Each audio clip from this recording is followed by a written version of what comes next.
Hi friends, IAS മീഡിയയുടെ പുതിയ latest informative education വീഡിയോയിലേക്ക് സ്വാഗതം ചെയ്യുകയാണ്.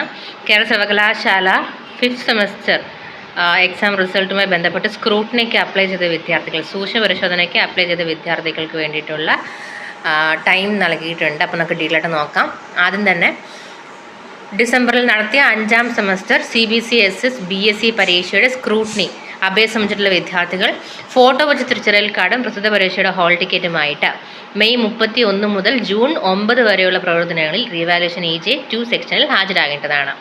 ഡിസംബറിൽ നടത്തിയ 5ാം semester BBA BCA BA BSc BCom BPA BSW BVOC BMS എന്നീ കരിയർ റിലേറ്റഡ് ബിരുദ പരീക്ഷകളുടെ സൂക്ഷ്മ പരിശോധനയ്ക്ക് അപേക്ഷ സമർപ്പിച്ച വിദ്യാർത്ഥികൾ ഫോട്ടോ പതിച്ച തിരിച്ചറിയൽ കാർഡും പ്രസ്തുത പരീക്ഷയുടെ ഹോൾ ടിക്കറ്റുമായിട്ട് ജൂൺ 3 മുതൽ 12 വരെയുള്ള പ്രവർത്തനങ്ങളിൽ EJ 3rd സെക്ഷനിൽ ഹാജരാകണം.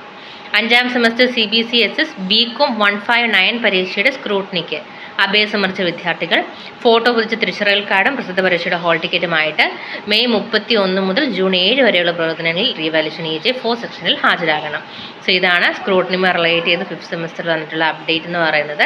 അപ്പോൾ ഈ ഒരു ഇൻഫർമേഷൻ നിങ്ങളുടെ എല്ലാ സുഹൃത്തുക്കളിലേക്കും പാസ് ചെയ്ത് കൊടുക്കുക. സോ മറ്റ് ഒഫീഷ്യൽ ഇൻഫർമേഷന് വേണ്ടി സബ്സ്ക്രൈബ് ചെയ്യാൻ മറക്കരുത്. Thank you so much.